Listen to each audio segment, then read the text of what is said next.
बिस्मिल्लाहिर्रहमानिर्रहीम। अस्सलाम वालेकुम क्लास। उम्मीद है कि आप सब अच्छे होंगे। व्हाट्सअप के पे आप लोगों के कमेंट्स आ रहे हैं, अच्छा लग रहा है। कुछ जो है गर्ल्स ज़्यादा क्यूरीज पूछ रही हैं, बॉयज़ तो अभी तक कुछ भी नहीं पूछा। खैर जो मैंने एक चीज़ ऑब्ज़र्व किया है स्टूडेंट्स, वो ये कि आप लोग अभी तक इस सब्जेक्ट को सही ना समझ नहीं पा रहे हैं कि what kind of subject is it. तो I will clarify your point. I think there is a biggest ambiguity between you and this subject. That is कि आप लोग इसको समझ रहे हैं कि ये कोई डेवलपमेंट का सब्जेक्ट है। It is not about development. You should remind this जो है वो थिंग। तो जो मैंने पीछे 2 लेक्चर आपको बताए, जो लैब मैंने करवाई, इट जस्ट थिंक कि आप लोगों को उसमें इंटरेस्ट डेवलप हो जाए। आप लोग घर बैठे हैं, आप लोग उसमें इंटरेस्ट लें, आप लोग वेब करना शुरू करें। वो तो मैंने इसलिए सिर्फ करवाया कि HTML हमारा टॉपिक आ गया था और मैंने कहा चलो इस पे थोड़ी सी एक लैब करवा के बच्चों को जो है ना वो HTML भी थोड़ी सी सिखा देंगे और थोड़ा सा उनका इंटरेस्ट भी डेवलप हो जाएगा। इट डज़ंट मीन कि हम जो है वो डेवलपमेंट पढ़ेंगे। वेब डेवलपमेंट आपको आपके वेब डेवलपमेंट वाले टीचर पढ़ाएंगे। It's a hell of difference between web development and web technologies. So you should remind only one thing, that it is totally a theoretical subject, no coding in it. आप इसमें ये सीखेंगे कि cookies कैसे develop होती हैं, chunks कैसे deliver होते हैं, मैसेज कैसे डिलीवर होता है, एसईओ क्या होता है, ऑपरेटर्स क्या होते हैं, वेब सर्वर क्या होता है, कंटेंट कैसे डिलीवर होते हैं, कंटेंट किस टाइप के होते हैं। ठीक है, आप जो है टेक्नोलॉजीज़ जो वेब में यूज़ हो रही हैं आप वो सीखेंगे। इसमें कोई कोडिंग शोडिंग नहीं है। तो अगर आपको CSS आपको HTML आती है तो it's totally up to you, it's totally good for you.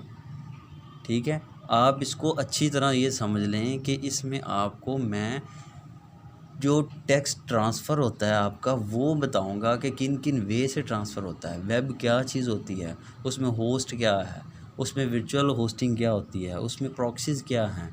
ठीक है, और उसमें चंक्स कैसे डिलीवर होते हैं, सेगमेंटेशंस किस तरह होती है। ये चीज़ें मैं आप लोगों को सिखाऊंगा, ये चीज़ें मैं आप लोगों को बताऊंगा। It is totally a theoretical subject. जो मैंने पीछे 2 लैब करवाई हैं, एक आपको और वो जो HTML का थोड़ा सा बताया है, वो HTML हमारा टॉपिक था। HTML की कैरेक्टरिस्टिक्स, उसका way of responding time, response और जो वो जो प्रोसेस है वो भी मैंने आपको सिखाया। पर मैंने कहा चलो थोड़ी सी एक बच्चों को जो है ना इंटरेस्ट डेवलप हो जाए। तो आप लोग इस बात को ध्यान में रखिएगा कि ये कोडिंग नहीं है इसमें, और आप लोग कोडिंग की डिमांड भी नहीं कर सकते क्योंकि it's a totally theoretical subject. इसमें आपको सिर्फ हम सिखाएंगे कि किस किस तरह जो है वो चीज़ें ट्रांसफ़र होती हैं। ठीक है, जहाँ थोड़ी बहुत कोडिंग वाला आया भी काम तो I will perform a lab, I am here, I am always with you, so don't be worry. Introductory lecture में आप लोग कहें कि हमें कोडिंग करवाई जाए, इतने कोई नहीं, मेरे ख्याल में आप लोग कोडर हैं। तो अभी थोड़ा सा बी पेशेंट, आहिस्ता आहिस्ता जैसे जैसे आगे काम चलेगा ठीक होता जाएगा काम। ठीक है, पिछले 2 लेक्चर मैं चूँकि वो बना चुका हूँ, ये सारी डिस्कशन अभी हो रही हैं क्योंकि वो मैं बना चुका हूँ और अभी जो है वो आप लोगों का व्हाट्सएप ग्रुप वगैरह भी बना है। तो मैं आपको टेक्स्ट भी अभी कर देता हूँ, इस चीज़ को क्लैरिफाई भी कर देता हूँ। जो जो पीछे आएंगे लेक्चर, उनका मकसद सिर्फ आप लोगों में इंटरेस्ट डेवलप करना है। ठीक है क्लास, तो let begin our topic. Virtual hosting आज हमारा टॉपिक है।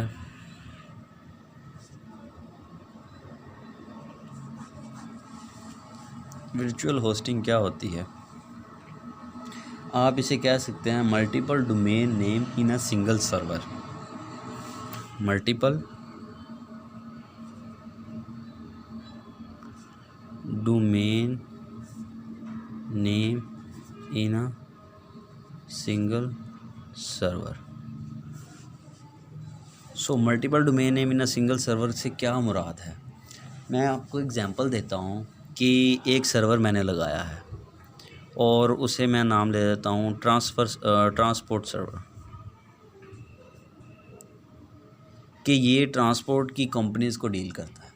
और अब जो मेरे पास 2 ओनर्स आते हैं, 2 अलग अलग कंपनी से, कहते हैं यार हमें ना सर्विस दो ऑनलाइन। तो मैं क्या करता हूँ, डेवो वाले ओनर को भी इस पे जो है वो एक्सेस दे देता हूँ, और फैसल मोर वाले को भी इस पे एक्सेस दे देता हूँ।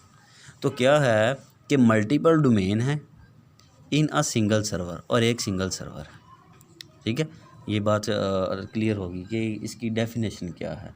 It allow more than one website on system और वेब सर्वर। ये भी आप कह सकते हैं कि ये एक सिस्टम पर दो से ज़्यादा, चार से ज़्यादा वेबसाइट को क्या करता है, जगह देता है। ठीक है, उसको जो है ना वो कहता है कि एक ही सर्वर से दोनों को कनेक्ट करवा दो। ठीक है, तो इसमें जो है वो मुख्तलिफ़ किस्म की होती हैं जो इसकी टाइप्स जिसे आप कह लें। आप नेम बेस्ड होती है, आईपी बेस्ड होती है, होस्टिंग आईपी बेस्ड होती है, पोर्ट बेस्ड होती है। तो अलग अलग टाइप की जो है वो इसमें होती हैं।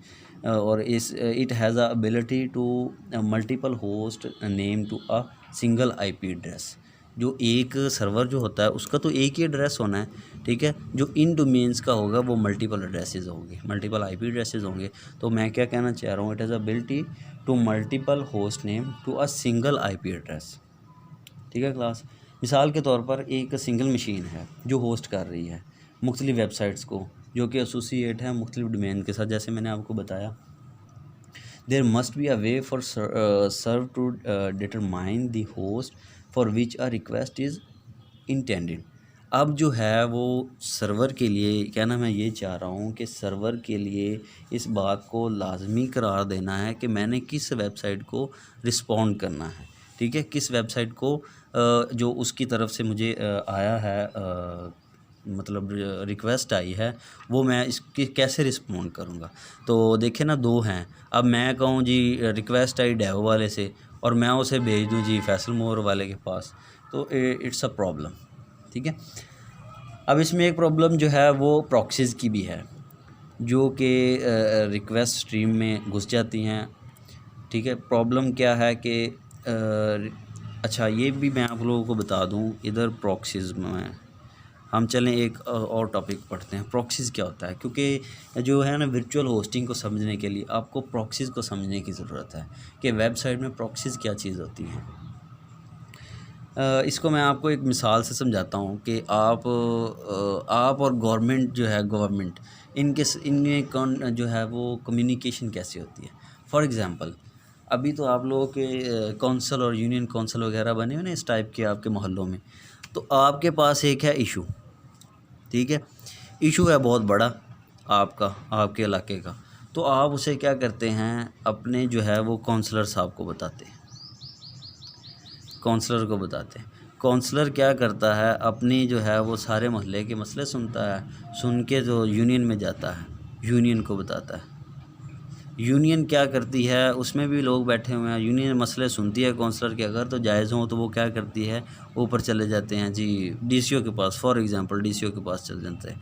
आई डोंट हैव सीक्वेंस जो है इसका, जो मुझे वो तो नहीं पता, वैसे मैं आपको मिसाल दे के समझा रहा हूँ। तो डीसीओ क्या करता है कि उस मसले को लेकर जो है वो आरपीओ के पास चला जाता है। ठीक है, रीजनल जो पुलिस ऑफिसर होता है उसके पास चला, वो मसले जो है वो आगे लेके जो है वो वज़ीर आला के पास चला जाता है। ठीक है, वज़ीर आला क्या करता है, अगर तो मसले ठीक हों तो वज़ीर आज़म के पास जाता है। वज़ीर आज़म फिर उसे क्या करता है, वो कहता है कि हाँ ये मसला ठीक है, इनका हल होना चाहिए। फिर वैसे ही स्टेप बाय स्टेप चलता है, और काउंसलर के पास फिर वो जो पैसे आते हैं वो काउंसलर लगाता है, तो आपका मसला हल हो जाता है। तो इसमें बात बताने का क्या मतलब है कि आप जो रिक्वेस्ट भेजते हैं, ये आप हैं, आपने रिक्वेस्ट भेजनी है जी इधर डेस्टिनेशन सर्वर, ये डेस्टिनेशन सर्वर हम कह रहे थे। इनके दरमियान एक जो होती है वो प्रॉक्सी सर्वर होता है, इसे प्रॉक्सी सर्वर कह देते हैं हम। ठीक है, एक प्रॉक्सी सर्वर होता है जो कि आपके और डेस्टिनेशन सर्वर के दरमियान होता है। it act like a gateway between you and the internet, और between you and the desired जो सर्वर है, डेस्टिनेशन सर्वर, उनके दरमियान जो होता है एक गेटवे होता है।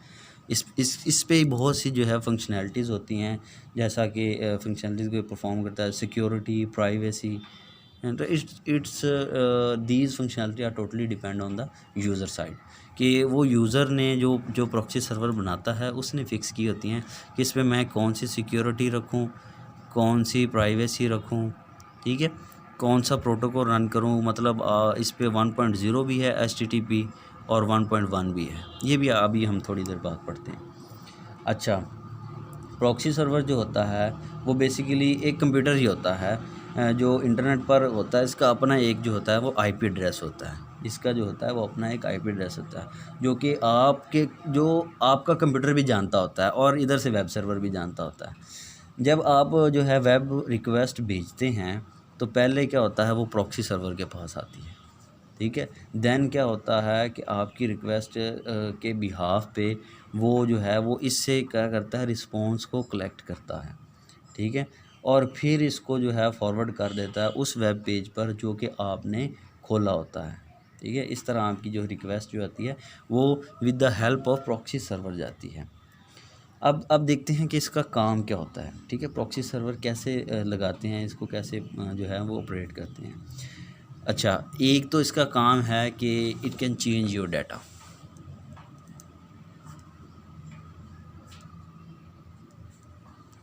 चेंज योर डाटा से मुराद क्या है कि इस पे जो है वो आपका आप कह सकते हैं ये आपके IP को भी चेंज कर सकता है, कर देता है, बल्कि कर सकता नहीं है, कर देता है। और IP को चेंज करने का फ़ायदा क्या होता है कि वेब सर्वर को ये नहीं पता होता कि आप दुनिया के किस कोने से जो है वो कम्युनिकेट कर रहे हैं। अब आपको पता है कि आपकी वेबसाइट किस सर्वर पर पड़ी है, या आपका जो है वो वेब पेज बता रहा है आपको कि आपकी जो फेसबुक है, आपका अकाउंट, वो दुनिया के किस सर्वर और किस प्रॉक्सी के थ्रू हम जो कनेक्ट करवा रहे हैं। प्रॉक्सी सर्वर जो वेब सर्वर को भी नहीं पता, जहाँ से कनेक्ट हो रहा है उसे भी नहीं पता कि हमारा यूज़र कौन सा है। सबसे बड़ा इसका ड्रॉबैक ये था। देखिए ना, अब जो मेरा फॉर एग्ज़ाम्पल जो है यूनाइटेड किंगडम से जो मेरी फ़ेसबुक जो है वो लिंक है, तो अब उस यूज़र को ये नहीं, मुझे जैसे ये नहीं पता फॉर एग्ज़ाम्पल कि जैसे मैंने आपको बताया यूनाइटेड किंगडम, तो ये एक मिसाल दी है। अब मुझे ये नहीं पता कि वो यूनाइटेड किंगडम में ही है या वो ऑस्ट्रेलिया में है या अमेरिका में है, किस जगह पे वो सर्वर पड़ा है जहाँ से मेरी फ़ेसबुक कनेक्ट हो रही है। इसी तरह ही उस सर्वर को भी नहीं पता कि ये यूज़र कहाँ बैठा है, लाहौर बैठा है, साहिवाल, मुल्तान, फैसलाबाद, पाकपतन, किस जगह में बैठा है, उसे ये नहीं पता, ठीक है। तो एक तो ये है कि ये दो काम करता है। दूसरा लास्टली काम ये है कि a proxy server can block certain web pages based on IP। जो एक ही IP पे जो होते हैं, अलग अलग पेज को अगर एक्सेस करने की कोशिश की जाए तो वो क्या कर देता है, उसको ब्लॉक कर देता है। फॉर एग्ज़ाम्पल, अब मेरे IP से जो है वो अपना कोई वेब सर्वर कनेक्ट करवा के उसको रिस्पॉन्ड करना चाहें तो वो क्या कर देगा, उसको ब्लॉक कर देगा, ठीक है। और इसके फ़ायदे क्या होते हैं, बेनिफिट्स क्या होते हैं? फ़ायदे इसके ये होते हैं, एक तो ये जो है to control usage of employees and you can monitor your childrens. मतलब आप प्रॉक्सी सर्वर लगा देते हैं लोग, तो उससे क्या होता है कि आप अपने देख सकते हैं किसने कौन कौन सी वेबसाइट को एक्सेस किया है, ठीक है, और किस किस टाइम पे किया है, और आप चाहें तो उसको ब्लॉक भी कर सकते हैं। जो वेबसाइट है ना, वो प्रॉक्सी सर्वर लगा के आप उस वेबसाइट को ब्लॉक कर सकते हैं, ठीक है। जैसे प्रॉक्सीज़ हम खोलते नहीं है कोई वेबसाइट, जैसे यूट्यूब बंद होगी तो उसको खोलने के लिए हम प्रॉक्सीज़ लगाते थे। इस तरह ये दोनों बिहाफ़ पे काम करती है, ब्लॉकेज पे भी और उसको रीन्यू करने के लिए भी। तो इसका ये काम भी होता है कि ये जो है वो कंट्रोल करती है यूजेज ऑफ एम्प्लॉयज़ या मॉनिटर योर चिल्ड्रन, इस तरह आप कह सकते हैं, ठीक है। मैं लिखता हूँ, to control usage of employees, monitor your children, ठीक है। और क्या करती है, और इससे आप जो है वो बैंडविड्थ को भी सेव कर सकते हैं। बैंडविड्थ को भी सेव करती है। कैसे? फॉर एग्जांपल इससे नेटवर्क की परफॉर्मेंस भी अच्छी होती है, इम्प्रूव परफॉर्मेंस।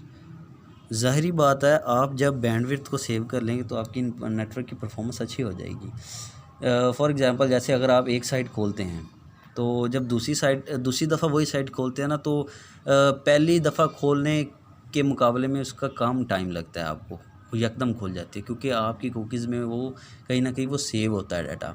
तो या आप इसकी एग्जांपल ले लें कि और वो उसका कलर भी चेंज हो जाता है ना, जब वेबसाइट खोलते हैं तो पता होता है कि ये वेबसाइट पहले खोली गई है। और इसकी आप एग्ज़ाम्पल ले लें कि फॉर एग्ज़ाम्पल एक वेबसाइट को 100 लोग जो हैं वो एक्सेस कर रहे हैं, तो 100 लोगों को ही वो एक ही डाटा जो है ना वो जो है फॉरवर्ड करती है। मतलब 1 करोड़ लोग जो है 1 सेकंड में जो है वो खोलते हैं www.google.com, तो वो हर बंदे को एक ही इंटरफेस सेंड करेगी, हर बंदे को एक ही तरह से जो है ना प्रेजेंट करके दिखाएगी। ठीक है,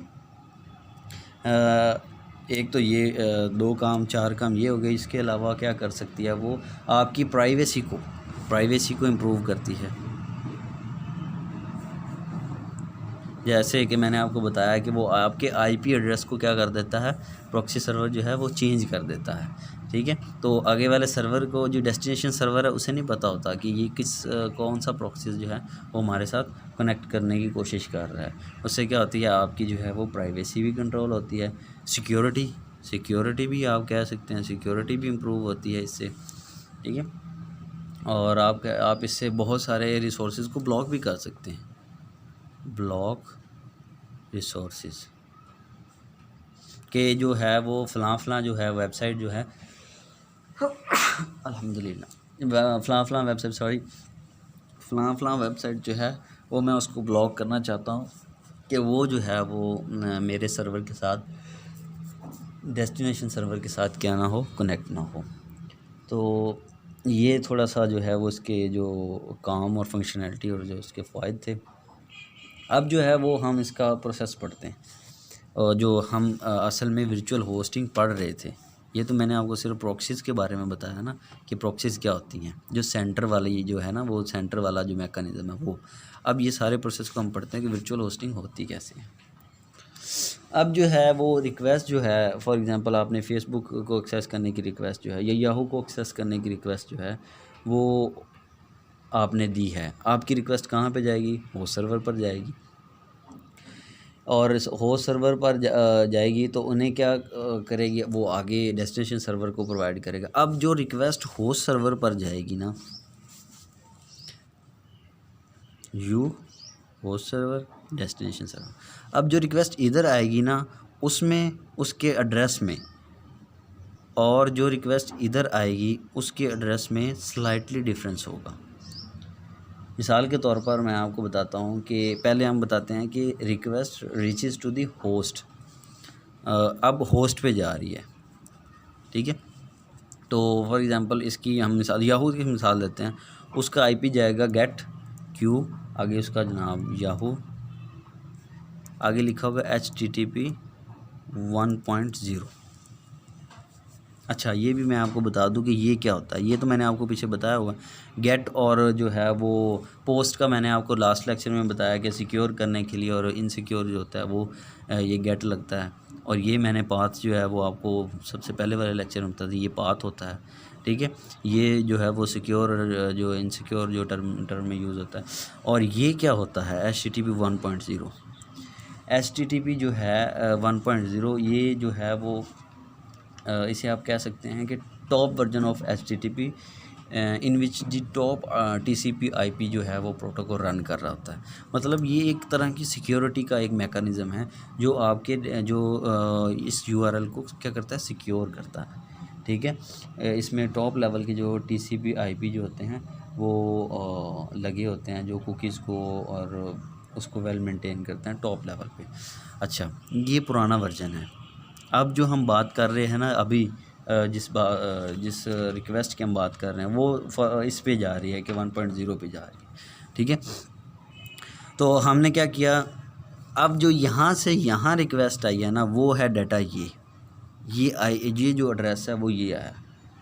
अब जब रिक्वेस्ट जो प्रोसेस से गुज़रती है तो उससे जो है वो डेस्टिनेशन सर्वर तक पहुंचने के लिए कुछ रेफरेंस लगाता है। ये प्रॉक्सी सर्वर क्या करता है, कुछ रेफरेंस लगाता है इसके साथ, इस एड्रेस के साथ।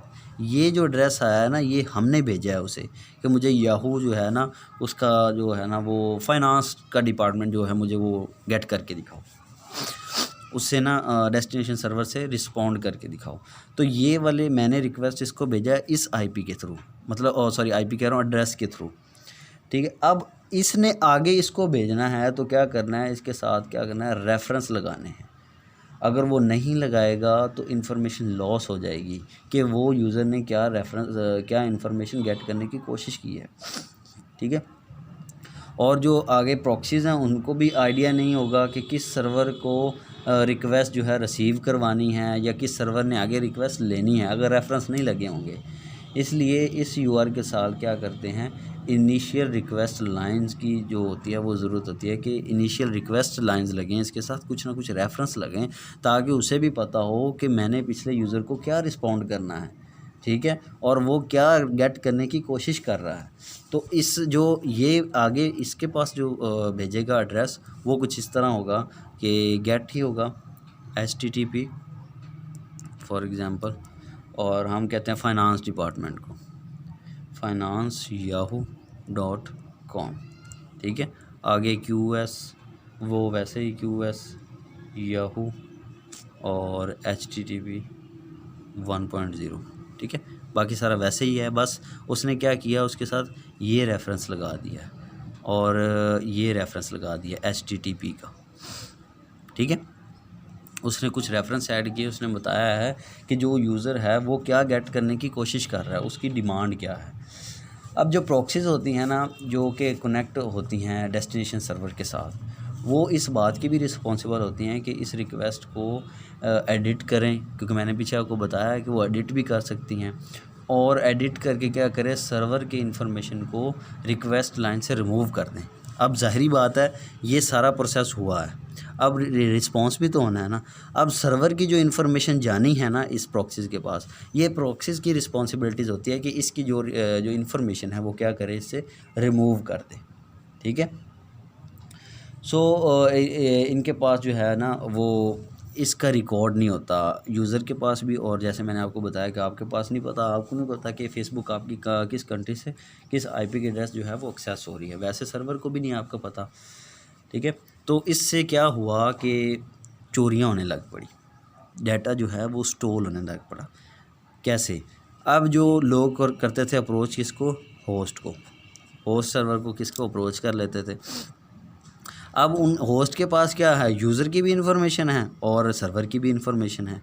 ठीक है, तो इसको क्या कर लेते थे, क्या स्टोर कर लेते थे डाटा, और अपनी मर्ज़ी से उसमें इसका एड्रेस डालते थे, सर्वर का भी, और किसी और यूज़र के पास भेज देते थे। फॉर एग्जांपल रिक्वेस्ट मैंने की है और रिस्पांस जब मेरा आने लगा, उन्होंने सर्वर से होस्ट से उठाया डाटा को, उधर से जो है वो यूज़र का कोई और डेस्टिनेशन सेट किया है और मेरे वाला डाटा उधर भेज दिया, ईमेल चोरी होने लग पड़ी। ठीक है, तो फिर उन्होंने क्या किया, फिर उन्होंने HTTP 1.1 इंट्रोड्यूस करवाया। ठीक है, जो कि वर्चुअल होस्टिंग को क्या करता है, सपोर्ट करता है। अब जो है वो यूज़र को भी ज़रूरत है कि मेरे पास किस सर्वर से डाटा आ रहा है, और जो है सर्वर को भी ज़रूरत है कि किस यूज़र के पास से डाटा आ रहा है। ठीक है, सर्वर को इस बात की जो है सर्वर को इस बात को जानने की ज़रूरत है कि कौन सा वर्चुअल होस्ट किस वेब सर्वर से एसोसिएट है। वर्चुअल होस्ट जो है वो वेब सर्वर से एसोसिएट होता है ना हमारे साथ। तो अब सर्वर जो डेस्टिनेशन सर्वर है, इसको भी ये जानने की ज़रूरत है कि ये कौन सा जो है वो वर्चुअल होस्ट है और किसके साथ क्या है, एसोसिएट है। इसलिए उन्होंने 1.1 बनाया, जो कि इस बात को इंश्योर करता है, जो कि सर्वर का भी एड्रेस लगाता है और यूज़र का भी एड्रेस लगाता है। अभी आप देखें ना, कोई भी चीज़ खोल के तो एक लंबा सारा एड्रेस लिखा हुआ आता है, जो कि अलग अलग डिजिट्स में होता है, PLN छोटा QP, इस तरह करके आगे आगे आगे आगे अलग अलग चीज़ें लिखी होगी। और उसमें उन्होंने क्या किया हुआ है, इनक्रिप्ट किया हुआ है सर्वर का एड्रेस। जब भी कोई चोरी वगैरह होती है तो कैसे अब फ़ौरन पकड़ लेते हैं, हाँ भाई तुम्हारे IP से गया है ये डाटा, उन्हें इसीलिए अब पता चल जाता है, पहले पता नहीं चलता था।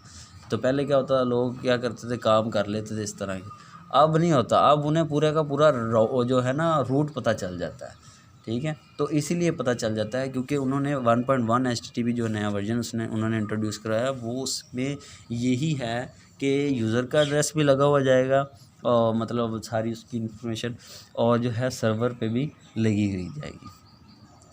अब क्या हुआ, अब ज़ाहिरी बात है, ऑर्गेनाइजेशन में भी हमें IT डेवलप करनी है ना, तो इस तरह तो नहीं हम कर सकते कि ऑर्गेनाइजेशन का भी डाटा हम करें आगे।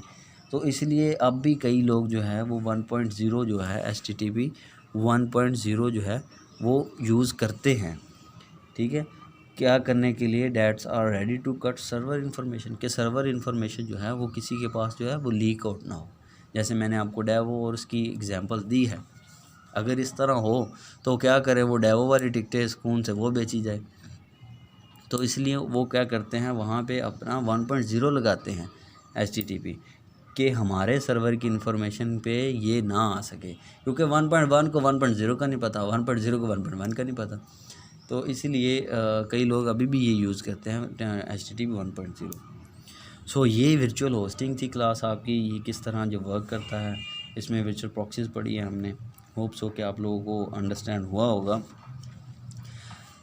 मैंने आप जैसे मैंने पहले ही बताया, इस तरह की चीज़ें हम पढ़ेंगे कि किस किस तरह आपका जो डाटा है वो जो परफॉर्म होता है उसमें क्या क्या चीज़ें होती हैं। आगे हम कुकीज़ पढ़ेंगे, आगे हम जो है वो ऑपरेटर्स पढ़ेंगे, अप्रोचेज़ ऑफ वेब एप्लीकेशन पढ़ेंगे, SEO पढ़ेंगे, चंक्स का पढ़ेंगे, इस तरह की चीज़ें हम जो है वो पढ़ेंगे। डोंट डिमांड कि हमें इसमें कोडिंग करवाई जाए। हाँ, अगर आप MPhil पे होते तो मैं आपको जो है वो सर्वर डेवलप करना सिखाता, होस्ट डेवलप करना सिखाता, वर्चुअल होस्टिंग जो है वो डेवलप करना सिखाता। बट अभी आप लोगों को, जब एक बंदे को पता ही नहीं है कि वर्चुअल होस्टिंग होती ही क्या है, तो उसे मैं कैसे जो है वो बताऊंगा कि चलो भाई 1.0 अपाचे पे हम करते हैं, जो है वो होस्टिंग करते हैं। तो यू कांट। तो अभी आप जिस लेवल पे हैं बच्चों, उस लेवल पे होके बात को समझने की कोशिश करें। टीचर्स आपके बहुत एडवांस हैं, वो आपको बहुत एडवांस भी जाके पढ़ा सकते हैं। इट डज़ंट मीन कि you are comparing teachers with you. आप अपने आप को कंपेयर करना शुरू कर दें टीचर्स के साथ। So don't do that. सिर्फ वो काम करें जो आपको पढ़ाया जा रहा है। कंटेंट भी होते हैं कोई चीज़, पीछे यूनिवर्सिटी को भी कुछ जवाब देना होता है, और HEC ने भी कुछ चीज़ अप्रूव की हुई हैं कि आपने बच्चों को ये पढ़ाना है, और उन्होंने बहुत बड़े बड़े लोग बिठा के ये चीज़ें अप्रूव करवाई होती हैं कि रिसर्च हुई होती है कि बच्चों को इस चीज़ की ज़रूरत है। तो आप बेसिक पढ़ें और इसको समझें। जब आप MPhil लेवल पे जाएंगे तब आप इसमें स्पेशलाइजेशन कर लेना। I am with you. आप अगर उस वक्त भी किसी बात की ज़रूरत हुई तो मैं हाज़िर हूँ। So stay home, stay safe class. अल्लाह हाफिज़।